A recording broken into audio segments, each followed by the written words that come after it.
You know, this has got to be a weird summer for Chris Sanders. Because what are the odds that two completely separate studios would each remake one of his best films into live action? For those who don't know, Chris Sanders was a Disney animator back in the 90s who teamed up with another animator named Dean DeBlois to direct a 2002 film based on an original story by Sanders himself. And that film was Lilo and Stitch. This was one of my favorite films as a kid. And even more so, Stitch was my all-time favorite character as a kid. Later on, the two left Disney for DreamWorks and directed a 2010 film based on a series of kids' novels called How to Train Your Dragon. This was one of my brother's all-time favorite films, and Toothless was one of his favorite characters. So I feel like I have a certain connection with the work of these two as a pair. Which is why, like I said, it's really weird seeing these two films get remade completely independently of each other, not even a month apart. I mean, Disney's been on this live-action remake kick for like 15 years now, and even though they're generally not good, they've been making a disgusting amount of money. So I can see how it made sense to them to throw in their most marketable monster into this money-making machine. And I guess it was just right around the same time that Universal finally figured, hey, we've got DreamWorks, so let's get in on this action too. And they just so happened to choose the duo's other big film as their first one. As far as I know, Sanders' involvement is pretty limited in both projects. He's an executive producer on How to Train Your Dragon, and he came back to voice Stitch, but I'd really be curious to know what he thinks of all this. For now though, in this video, we're just going to talk about what this schlub thinks of both films, as a huge fan of each. Original.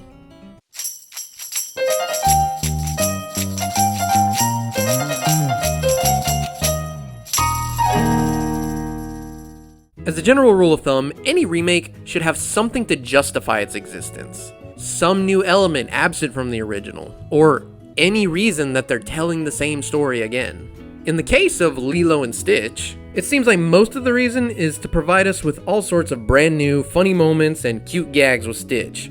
This time in real life. Now, is this a good reason to spend time and money making an entire film? No. But in the end, was the product worth it? Also no. Just about every moment of it shows a lack of understanding of what made the original so special. Namely, the connection that these characters share and how they help each other change and grow. Since the original directing duo couldn't return, their new director was Dean Fleischer-Camp, who made Marcel the Shell with Shoes On, which is such a sweet and delightful little film. So you wouldn't expect him to make these kinds of changes for seemingly no reason. Which is why I think the changes are less on him and more on Disney getting their grubby little paws all over it. Because the changes only seem to be for no reason if you're looking at it from a creative perspective. They tend to make a lot more sense if you're looking at it from this perspective. To save money. I heard this film was originally intended to go straight to Disney Plus, and that makes a lot of sense because its budget is low for a live-action remake. Now, to be fair, ILM did a good job with the effects. Mostly. They go back and forth from being very cartoony and fake to actually blending with the environments really well. But that's only because of the corners that were cut. Why have aliens spend most of the film in hilarious cartoony disguises when you could save money by just turning them into people? Any scene that has aliens that need a lot of expensive CG gets shrunken down and abbreviated, especially the intro, which feels like you're watching the original film on fast forward. Then they fill all that extra time by extending the Earth scenes and filming them on very cheap looking locations. This mentality especially stings in a few key places. The main one for me is with Stitch. He does not come across as a character in this, just a meme machine.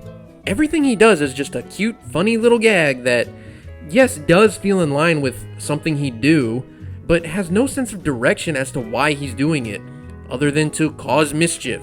And it ends up feeling so empty, because they remove most of the moments where you can see the gears turning in his head as he's learning the concept of Ohana and growing as a person. It would cost too much money to spend time animating these little nuanced expressions, so they just cut those out and move quickly on to the next gag. And in the end, his character arc of switching from destructive to a nice guy feels more like it's just on a whim more than anything.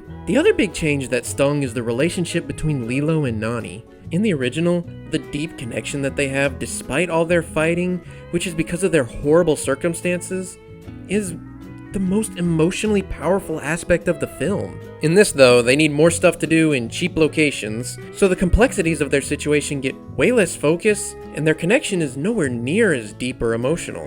And the theme of Ohana that's so central to the original is just kind of tossed around here with muddy, mixed messaging. Overall, it just ends up being such a standard kids film with no substance to it. So, I gotta say, Lilo and Stitch? More like Lilo and Mid. I really see no reason to ever come back to this when it's so clearly a cheap imitation of a work of art. Like I said earlier, How to Train Your Dragon was one of my brother's childhood favorites. You might know him better as famous PokeTuber Fargus. And since the original was so special to him, before I get started, I want to give him the chance to give his thoughts on the new remake. Take it away, Fargus. I didn't watch it. Thank you, Fargus. While the production of Lilo and Stitch had no involvement from its original directing duo, How to Train Your Dragon actually had a big hand from the original involved in the remake, as Dean DeBlois came back and made his live-action debut as the director of this live-action version. He was actually the solo director on the original movie's 2 sequels, so really the whole How to Train Your Dragon franchise is very much his. And you can really see it in the finished product of the remake, because this is the exact same film as the original.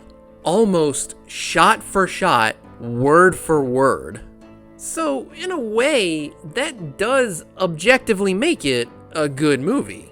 It's got the same solid structure, writing, and character work, and the visuals are about as good as you can make them when you're trying to remake the exact same thing from the animation. But that's where the problem lies.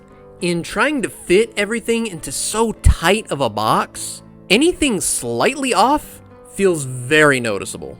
The dragons, for the most part, are really well rendered, and most of them are designed and animated in a way that makes them look like real animals. Except for the star of the show, Toothless, who I guess they were just too scared to stray away from the iconic look of. He's rendered well, but his cartoony design clashes so much with the live characters that he ironically feels less like a real animal in this than he does in the animation, where his cartooniness matched that of the humans. The flying scenes are another issue, because they're still shot the exact same way as the animation, which requires certain camera work and special effects that don't blend well with the real footage, and just subtly take you out of it.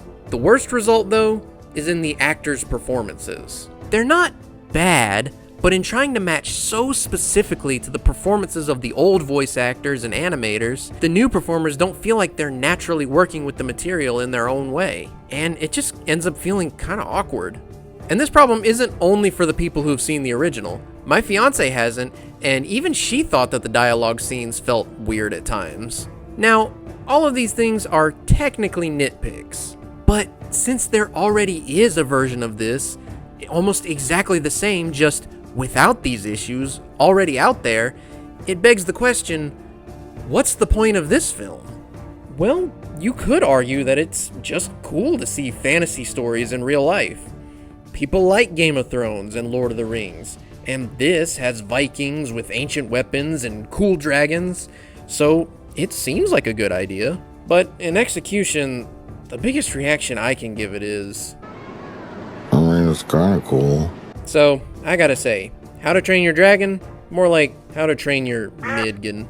It was a good time, but I just can't justify rating it higher when we already have the exact same thing, just like 20% better. So, there you have it. The Strange Summer of Sanders and DeBlois. It's too bad that Lilo and Stitch didn't turn out better. It did feel like its own new, unique film, just in all the worst ways. How to Train Your Dragon ended up being a much better time at the movies. I'm glad Dean DeBlois ended up getting to make the movie he wanted, and it was a much better time than Lilo and Stitch. It just feels like one that I've already seen before. The best thing about this whole situation, though, is that it did put the original animated works of art back on everyone's minds, myself included, and I'm looking forward to revisiting those classics again and again in the future. And you know what? I think that's what I'm about to go do right now.